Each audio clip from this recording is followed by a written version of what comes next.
Agoyo ni Yesu Kristo maruoth erokamano kod okinyi ma kawuono ma Nyasaye maduong' mar nyalo mar warruok osetimo. Nyasaye nochako kelo Lolwe Tv ka mana kaka ojatimo pile Jumapil ka Jumapil saa 4 nyaka saa 4:30. Ruodhno osetimo ng'wono, omiya ngima, achiew kanyalo loso, omiyo ruoth oora ka mondo wachak wagoye mbaka kuom wach ma Jehova noketo e chunya kendo. Ma en Jumapil mokwongo e dwe mar 6 ni. Ang'eyo ni in bende in kod gimomiyo inyalo gone ruoth erokamano. Kata kanyo dwe mar 5 obedo matek to Nyasaye nomuomo kodi omiyo ichopo e dwe manyien miluongo dwe mar 6. Jehova no miya ng'wono mondo aler wach moko mathin manie chunya to keto alam kodi Nyasaye mondo Nyasachwa obed Nyasaye. Kawe thuolo ni bed piny mondo wawinjre kuom wach madhi some muma to kiwabro lamo kodi Nyasaye kiseloso yie kendo loso winjo kuom wach madhi loso e. Adwa somo weche ariyo mondikie muma. Adhi somo buk mar Ezekiel kaachiel kod buk mar Zaburi. Ezekiel asomo Ezekiel 36 matindo tindo. Asomo 25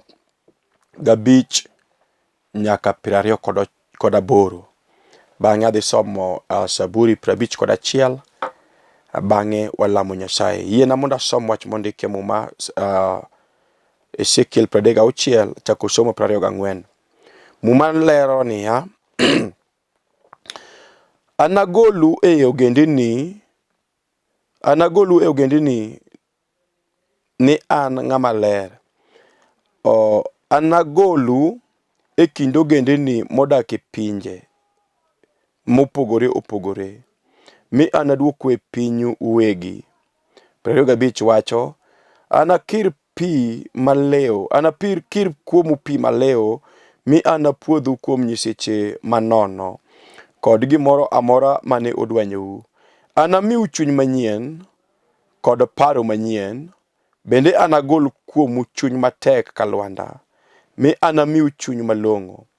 Anaket rona awuon kuomu, mondo ulu chikena, kendo urit buchena duto ma asemiyou. 28 wacho, bang'e unudag e piny mane amiyo kwereu, mi unubed joga kendo anabed Nyasachu. Zaburi 51 matindo tindo asomo 10, 11 ga 12. Muma wacho, Nyasaye chwena chuny manyien kendo miya paro malong'o mopong' gi luor. Kik iriemba e wang'i, bende kik imaya roho mari maler. Duogna mor mane an go kane iwara, kendo mi chunya obed gi luor. We achikra 17. Muma wacho, Nyasaye misango ma idwaro en chuny mobolore, nikech ok idagi chuny matur kendo mojok gi richo. Kul wi walam Nyasaye. Wuoro maler, Nyasaye maduong' mar nyalo mar kedo, japuonj asemiyo iduong' kod okinyi ni wuoro maler. Isetimo ng'wono ruoth imiya thuolo nyadichiel Yesu mondo abi e Lolwe Tv ka kaka jabiro pile. Wuoro maler, aseko biro kaka jatichni nikech ng'wono mar warruok manotimore ni chunya. Erokamano ruoth nikech oganda bende misemiyo thuolo mondo winja. Ka an ka Jehova biro mondo aler weche mikete chunya, Jehova mondo oganda ni oyud resruok. Oganda duto bende mawinja manena, wuoro maler aketo gi lweti, chung kodgi, umgi kod buombi, ibed kuot kod okumba. Iwinj kwayowa, winj lambowa, iwinj kwayowa kawuono ni tinende Jehova maripole tim gik madongo mag warruok. Nyinge yudi duong' Yesu nikech isewinja, isetimo e nying Yesu Ruoth. Amen. Asomo wach mondikie muma e buk mar Ezekiel. Ezekiel asomo 36 matindo tindo 24 tasome nyaka 27 kod 28. To muma loso gik ma Jehova nosingo ne jo-Israel. To ma wacho ni Jehova wacho ni anakir pi kuomu pi maleo, mi anapuodhu kuom nyiseche manono, kendo anapuodho kuom gimoro amora manodwanyou. Jehova loso kod jo-Israel nikech jo-Israel noseringo moweyo Nyasaye, kendo gidonjo e timbe moko mag anjawo mane ok long'o ne Nyasaye mar polo mar warruok. to e kinde nogo nomiyo ka jasik Nyasaye nochako yanyo nying Nyasaye ka giwacho ni jo Israel ne gin jo Nyasaye to tinde gitimo timbe makudu wi Nyasaye kendo ne gipogore kod wach mar muma kata weche mag singruok mane Jehova omiyogi ka giwuok e piny mar Misri, piny mar thagruok, piny mar twech, piny mar tich matek ka ng'ato chiem. To ang' wigi wil kod Nyasaye mar ono, Jehova manoloso yo e nyimgi, Jehova manogologi e jela mar twech mar siko. To ang' Jehova oneno ka jasigu kata pinje mamoko mokio kodgi yanyo jo Israel to chayo nyaka nying Nyasaye owuon. To Jehova ang'ogo dwonde piny to wacho ne jo Israel niya, abiro timo nu ok nikech un jo Israel, tabiro timo unu nikech nyinga kende, nikech useyanyo nyinga kendo usemiyo cha nyinga. Koro kabi timo nikech un, tadwana tim nikech nyinga ma usemiyo yany kendo musemiyo cha.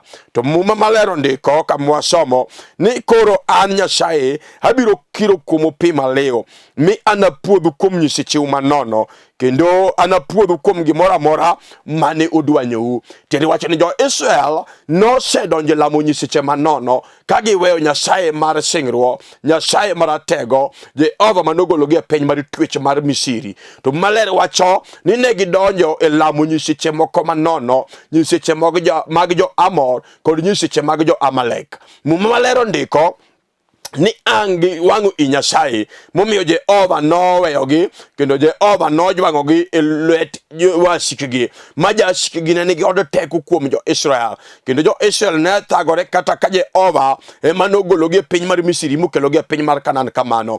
To mumaler wacho niya, ang' Jehova winjo kiyanyo nyinge, aduong' odog ne Yesu ahinya. Duang' Jehova winjo kichayo nyinge kendo ka ji jaro nying Nyasaye ka ji wacho niya, jo Israel gi makoro thagore gi, jo Israel gi makoro onge kod nying malong'o gi, jogi ne gin jo Nyasaye kendo Jehova Nyasache polo ema nogologi e piny mar Misri. Koro Jehova winjo kiyanyo nyinge, to ka Jehova wacho niya, un jo Israel usemiyo yanyi nyinga kendo kamoro amora mudhiye to ji yanya kendo ji chaya nikech ka girango kod timbe ma utimo nikech useweya an Nyasaye. Koro adwani mondo apuodhu, to ka puodhu nikech usebedo jok makare, to apuodhou nikech nyinga musemiyo yany, apuodhou nikech nyinga musemiyo cha, apuodhou nikech nyinga musemiyo ji oloso kuome marach. Koro muma lero niya, Jehova singo ne jo Israel ni koro abiro kiro pi malew kuomu mondo puodhu kuom nyisecheu manono. Apako Nyasaye ahinya.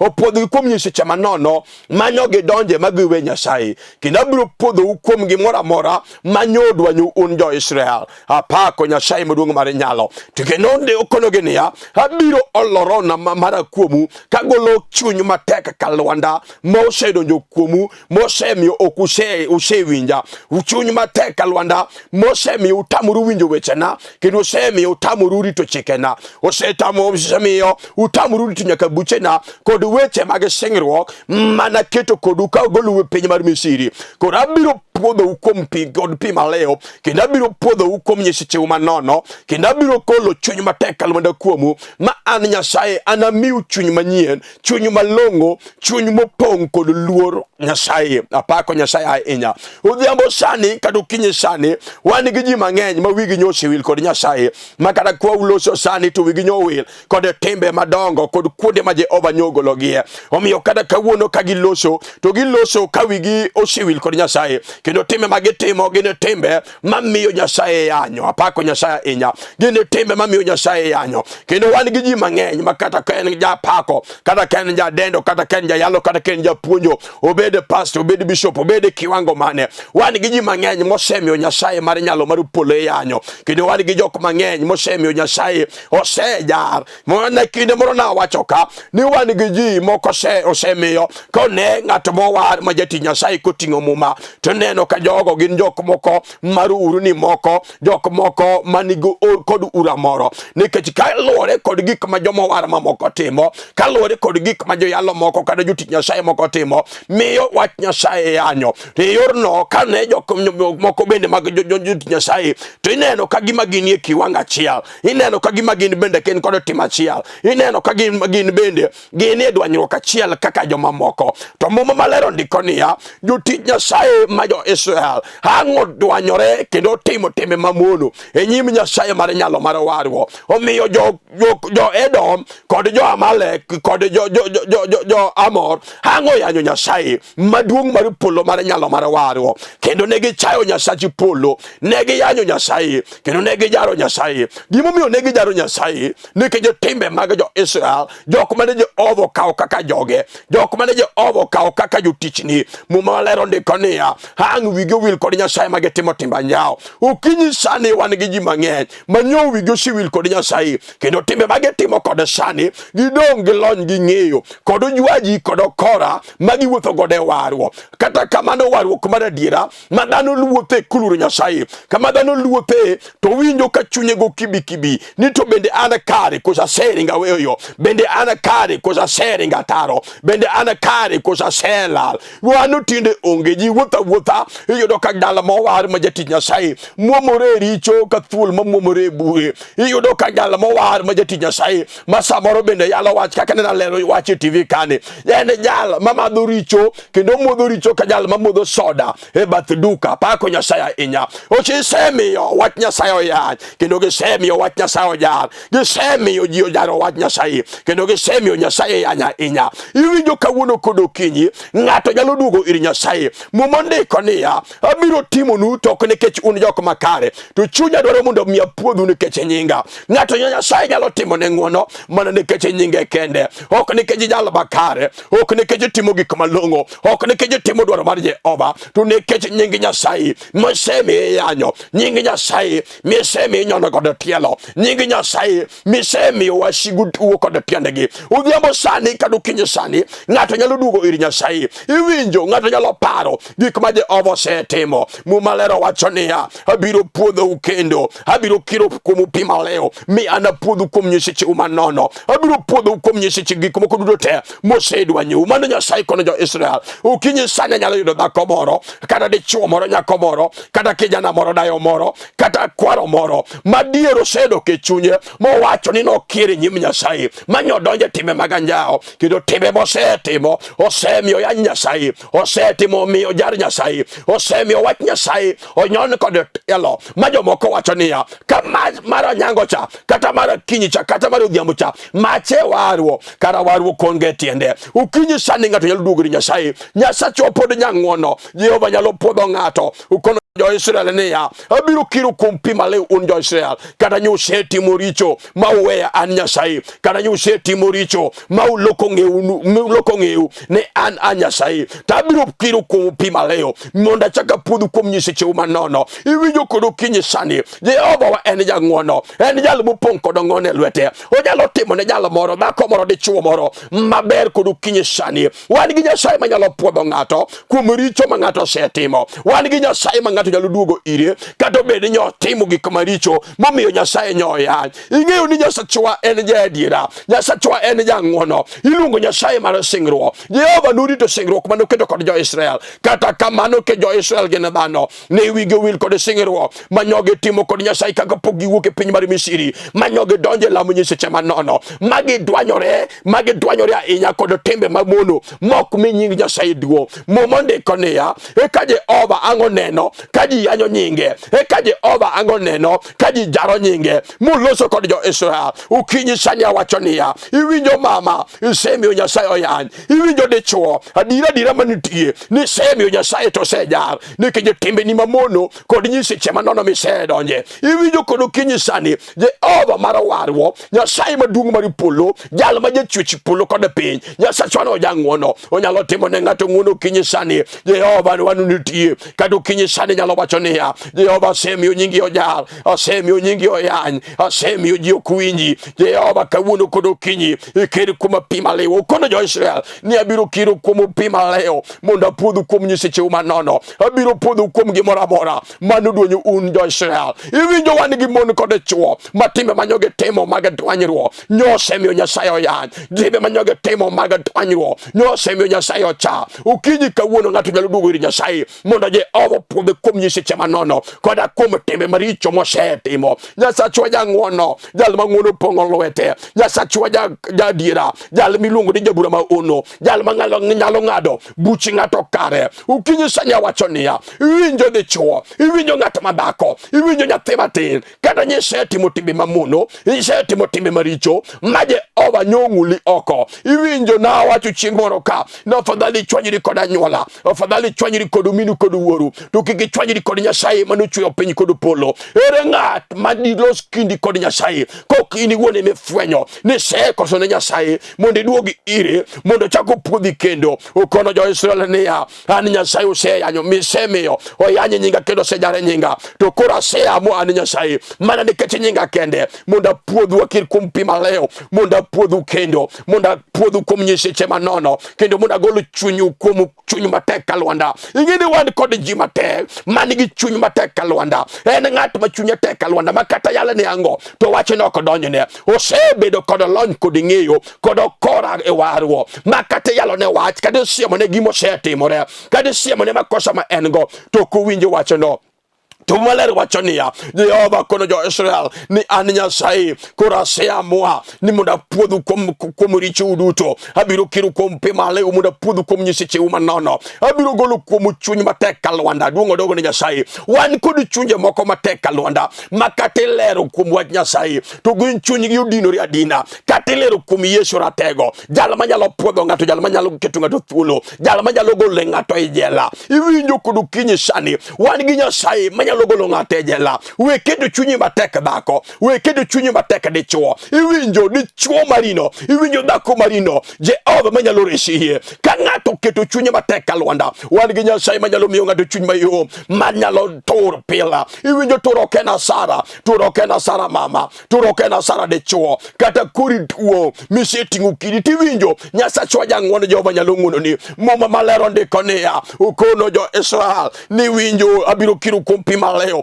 mondo apuodhu kuom nyisecheu manono, kendo mondo apuodhu kuom dwanyruok musedwanyrugo. Eka abiro golo chuny matek ka lwanda oko, nikech chuny osebedo matek ka lwanda. Asesiemu to udagi winja, aseloso kodu to udagi winja, asesiemu mondo ulokru, asesiemu mondo uduogi ira, to un utagi duogo ira. Koro adwa nagol kuom chuny matek ka lwanda mondo amiu chuny manyien, chuny mayom, chuny moikore turi nyim Nyasaye. Okinyi sani ok ang'eyo dichuo, ok ang'eyo dhako ka bende chunyi tek ka lwanda diera, koso chunyi yom. Okinyi sani ka bende chunyi tek, iloso kodi to kiwinji, iwinjo masiro chomi, onegi duogi ir Yesu ja Kalvari. Osana ma ja-Nazareth, jal manyalo timo gik madongo. Wan gi Nyasaye mopong'o kod ng'wono. Jo-Israel ang' wigi owil kod ng'wono mag Jehova, ng'wono mar Nyasaye. Jehova wacho na diera usemiyo anye nyinga, kata kamano an Nyasaye ma jang'wono. Aikora mondo akir kuom pi maleo, kendo aikora mondo apuodhu kuom nyisecheu manono. Aikora an Nyasaye mondo mi agolu kuom weche maricho mosedwanyou, kendo mondo mi agol chuny matek ka lwanda mosemiyo useweya. Wan gi ji mang'eny, wan gi mine kod chuo ma Jehova osesiemo. Nyasaye osesiemi mokwongo itamori winjo, Jehova nyosiemi mar ariyo itamori winjo. Dong' ineno ka masira osomi mama, dong' ineno ka masira osomi dichuo. Iwinjo mama, masira osomo odi, madi ilokri iwe keto chuny matek ka lwanda, nikech chunyi matek ka lwanda biro nyumi e bul, chunyi matek ka lwanda no biro kelo ni masira, chunyi matek ka lwanda no biro miyo mirim Nyasaye biro lor kuomi, nikech isemiyo wach Nyasaye yanyo, isemiyo wach Nyasaye nyono kod tielo, isemiyo nying Jehova iyanyo kamoro amora midhiye. Iwacho ni kamae warruok, kamae warruok, kama mama ni wuothogo ni, kama dichuog ni wuothogo ni e warruok, kara koro onge tiende warruok, kara afadhali abed koko wara. Iwinjo chunyi matek ka lwanda momiyi siemi to kinyalo winjo wach. Ng'ato nyalo lokore kawuono kod okinyi mowach ne Jehova niya, Jehova chwena chuny manyien, Jehova miya roho mari maler, mondo miya wuoth ka luori, wuoth ka miyo nyingi duo. Malero ndiko niya, Jehova kono jo-Israel nabiro golo chuny matek kuomu. Ka ng'ato wiye kod okinyi sani to chuny matek ka lwanda mani kuomi no, Jehova nyalo golo. Nyasaye nyalo miyi chuny manyien, Jehova chuny moluoro Nyasaye, chuny mar wuotho koluoro Jehova, chuny ma wuotho komiyo nying Nyasaye duo. Okinyi sani awacho niya, ka ng'ato winjo wach Jehova, mowinjo wach Nyasaye kod adiera, to wacho kod chunye niya, ayie ni mondo Nyasaye ogola chuny matek ka lwanda. Nyasacha ayie mondo Jehova ogola chuny matek alwanda mondo Jehova miye chuny manyien. Nyasaye nyalo timo ne ng'wono. Iwinjo chuny matek alwanda no dongo mano timo mondo ichope gigi iselamo igni adi mondo kidwaro gimidwaro no dongo setami nikech idwaro gigi Nyasaye to chunyi to tek alwanda isiemi kuom we timbe maricho mondo ae timbe anjao ae timbe mamiyo nying Nyasaye wich kuot gi timbe go bitamori weyo. Iwinjo wan gi Nyasaye manyalo timo ni ng'wono kod okinyi jal ma Jehova nyalo reso kod okinyi sani en jal ma chunyi nyalo tur mowacho ne Jehova asemiyo nyingi ocha asemiyo nyingi ojar asemiyo wachini ojar kogiuno kod okinyi Jehova setur. Iwinjo wacho kendo niya tur onge asara inyalo ture nyim Nyasaye maduong' mar nyalo mar polo iluongo Yesu ma Galili osana ma Nazareth jal mano tone dhano jal mano ting'o richo mag dhano iluongo Yesu jal mano kelo singruok manyien ka ng'ato tur kod okinyi sani mowacho ni ruoth asekoso asedhi ataro kod wachni Jehova asekoso asemiyo nyingi ojar Jehova asekoso asemiyo nyingi oyany Jehova asetur kod okinyi Jehova ne giduogi ira kendo igola chuny matek alwanda mosemiyo kasewinjo hi kuom higni mathoth kata kuom ndalo mathoth kata kuom wigi mathoth kosesie matatamore winjo Jehova kawuono yie mondo miya winji kendo mondo losa Nyasaye maduong'. Wan gi Nyasaye manyalo loso ng'ato wawacho ni okode ora wan gi Jehova manyalo timo ne ng'ato ng'wono kata okinyi sani Nyasaye nyalo timo ne ng'wono wawacho ni onge gima tamo Nyasaye kata gima tek minyalo kotamino kuom Jehova nyalo reto makamana ka ng'ato chunyi otur ma chunyi otur adiera mifwenyo kuom Jehova miwacho na adier nyakoso ne Jehova asedhi ataro kod wach Nyasaye asetimo timbe anjao e nyim Jehova asepondo kod warruok e nyim Jehova aponda kuom warruok kata kamano timbe matimo to ok chal kod warruok. Iwinjo wan gi ji mang'eny mawuotho gi gimoro giluongo ni gino warruok kata kamano gino pogore kod warruok ahinya nikech timbe magitime Jehova ok morogo timbe magitimo gima giluongo ni warruok no gino ok en warruok kata matin to kinyi kawuono wacho niya ka ng'ato fwenyo kuom Nyasaye maduong' mar nyalo mar warruok Jehova biro timo ne ng'wono Nyasacha biro timo ne ng'ato ng'wono kod okinyi sani jal magno tur mawacho niya Jehova kawuono ni to chuny osetur Jehova puodha Nyasacha keta kare kirna pi maleo mondo puodha kuom richona kirna pi maleo mondo igola chuny matek alwanda kirna pi maleo Nyasaye maduong' mar nyalo mondo puodha kuom richo mosedwanya mosemiya weyo wachni Nyasacha jang'wono wach mar asomo mar ariyo asomo e buk mar Saburi 51 asomo 10 11 12 17 mamuma wacho ni Nyasaye chwena chuny manyien kendo miya paro malong'o gi luor. Iwinjo ng'ato nyalo wacho kamano kod okinyi ne Jehova chuny matek alwanda Jehova kisegolo oko Jehova koro chwena chuny manyien kaachiel kod paro mopong' kod luor jal miluoro en Nyasaye. Iwinjo kiseluoro Nyasaye kata iwacho nowari Nyasaye to pok iluoro nikech timbeni nyiso ni ok iluoro Nyasaye wuodheni nyiso ni ok iluoro Nyasaye rwakruogi nyiso ni ok iluoro Nyasaye to Jehova wacho niya Daudi wacho ka ni Nyasaye Jehova chwena chuny manyien kendo miya paro mopong' kod luor. Iwinjo ng'ato nyalo kwa Nyasaye Jehova mondo chwene chuny manyien. Iwinjo chuny misewuothogo osemiyo ok ichopie gigi nikech in gi chuny matek alwanda chuny makati losogo to neno en gi chuny marachai chuny mokadho ji chuny ma ok ne ng'ato ka en gimoro kata jati Nyasaye loso kodi to ok ne ka gima en jati Nyasaye. Iwinjo Jehova nyalo chwene chuny manyien kendo chuny mopong' kod luor. Unegi luor Nyasaye kod chunyi unegi luor Nyasaye kod timbeni unegi luor Nyasaye kod rwakruogi unegi luor Nyasaye kod gimoro amora mitimo. Iwinjo ng'at moluor Nyasaye gi timbene kod gimoro amora matimo Jehova nyalo ane malo Nyasaye nyalo timo ne ng'wono Jehova nyalo ane malo Nyasaye nyalo riene lwete. Kari 11 to wacho niya ni kik iriemba e wang'i. Wan gi ji mang'eny ma Jehova oseriembo kata okinyi samineno waloso ni wan gi Jehova Nyasaye manyalo timo ne ng'ato ng'wono. Wan gi mine manyo wigi tek e nyim Nyasaye mar warruok. Wan gi ji mang'eny chuo kod vijana manyo wigi obedo matek kod chuny matek alwanda Mumalere wacho niya e kari 11 ni Jehova kik iriemba wang'i bende kik imaya roho mari maler. Wan gi ji mang'eny ma Jehova nyo riembe wang'e kendo jok moko nyose war manyo pong' kod teko mar maler. Teko mar maler nyose dhi nikech nyok iluoro Nyasaye. Jehova nyose riembi atonga wang'e omiyo kata katindi lamo gima timore onge jal mane nyalo lamo Nyasaye mipoka yore madongo yawre bolore jal manyane lamo Nyasaye mopoko dom kono teko mari polo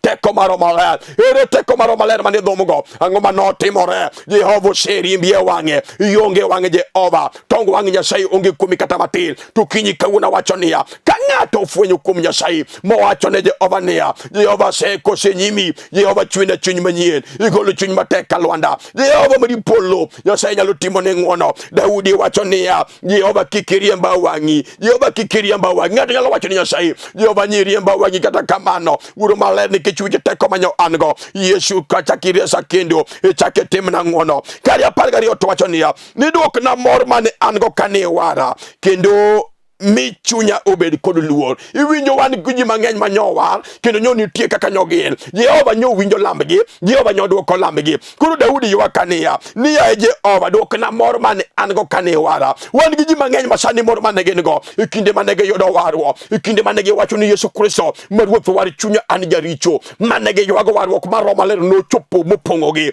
ikinde no ne gen kod mor kendo lamo kalamo mane ge lamo ne chopo nyim Nyasaye Jehova ne timo oni madongo magine kod wangi Jehova noriembo gi wange onge gik mabeyo magine nutindi mumalero wachonia duogna mor mane an go kinde mane wara kendo miya mor mane an go iwinjo Nyasaye nyalo duoko ne ng'ato mor to mana ka ng'ato fwenyo kuom Jehova Nyasaye nyalo duoko ne ng'ato mor kendo mana ka ng'ato fwenyo kuom Jehova kari apar gabiro kiridi to wachonia Nyasaye misango ma idwaro eni chuny mobolore ukinyi sani awachonia Jehova dwaro ng'at ma chunyi obolore jal ma chunyi oikore mondo tur ka chunyi obolore kod ukinyi Nyasaye biro timo ne ng'wono okodewre gima ji osewacho okodewre gima ji oselosi kada ji oseyanyi mama ni waru kotami wuothogo nikech idwanyruok midwanyori kod warwo ka ng'ato fwenyo Nyasaye ukinyi kawuono sama loseni awacho kod ukinyi niya onega lamo kod dhako moro onega lame kod chuo moro ng'ato koseikore onega lami kod Nyasaye awinjo ka polo yaore kod ng'wono polo yaore Jehova dwani mondo puodhe dhako moro polo se yaore Nyasaye dwa mondo timne ng'ato ng'wono Nyasaye ojang'wono pila kata ukinyi sani Jehova nyalo bedo ni jang'wono kuom jalo mofwenyo kuom jalo ma chunyi obolore kuom jalo ma chunyi otur mowacho niya asetur Jehova yiena jaricho Jehova puodha iketa kare igolo chuny matek kalwanda kuma Nyasaye iketa kare nyimi mondo nini kod tonga wanga igola wasigu manie nyima iduokna moro mane ango ikinde mane wara kiki mayaro mari maler to kata ka Jehova no mayro maler Nyasaye nyalo miro maler kendo onge gima tamori kuom Nyasaye kuom jalo ma chunyi obolore kuom jalo ma chunyi otur kuom jalo ma fwenyo nino sigu ke tonga wang Nyasaye wani tie kod nyalo Jehova wani kod teko Nyasaye nyalo timo ne ng'wono kinyi onega lam kod Nyasaye ka ini odi kanyo tiwinjo kiseto isefwenyo kuom richo isefwenyo kuom gik malongo mok isetimore maber e ngimani isefwenyo kuom gik maricho misetimo nyim Nyasaye momiyo ji oseyanyo wach Nyasaye adwani go chonge piny mondo lam kod Nyasaye mar nyalo iluongo Nyasaye mopong' kod ng'wono mondo Jehova ne otimne ng'wono go chonge piny mondo mi alam kod Nyasaye Nyasacha kendo wuonwa wuoro maler Nyasacha warwo iluonge Nyasacha singerwo Jehova mapok olokore nyaka nene kinde mag muma nyaka chiel kawuono ni ruodha in Nyasaye ibiro siko Nyasaye isetimo gik madongo piny oseyie adiera ni in kendi emeromo omiyo kinyi ni ruodha lweny oganda ni Nyasaye mani ora mona lero wachni kuomgi Jehova mudi polo gi sewinji Jehova motur Nyasacha ineno ane maloko de teko iwene richo ne wene kethone ipuodhe Jehova kuom weche duto wuoro maler kiki maironi Jehova kiki gole wangi Nyasaye winji ywakne timne ng'wono nyingi manigi nyalo gi teko Yesu mondo iduong' mosiko erokamano kuom setimo erokamano kuom sepuodhogi nyingi manigi nyalo yudo duong' erokamano babana nikech isewinja kendo setimo mana kuom yie nyingi maler e nying Yesu Kristo ruodhwa amen. Agoyo ne Nyasacha erokamano Jehova mondo gwedhi Jehova ting'i malo luonga Bishop Joseph Odindo ajaseme ka kelo kitme kai ajala mowara jati Nyasaye Nyasaye osegwedha kod dhako karena kinyi manya game Jehova osegwedha kod nyithindo buora gi sama loseni adake piny Nairobi kai mayale wach Nyasaye kamiluongo ne Kibera kamiluongo ne Katwekera kamadake iluongo ne Kibera Olympic Estate house number 5 kibiro kanyo tibiro yuda kain kod wach midwani walosie namba makadho piny kage magio nembni na igoyo to waloso mondo Nyasaye obed Nyasaye kain gi wach mora mora midwani losie gona sime wabiro loso kain gi wach midwani walame gona sime wabiro lamo Nyasaye mondo gwedhu Jehova ting'u malo nyaka Jumapil manyien shalom. Amen. Achiwo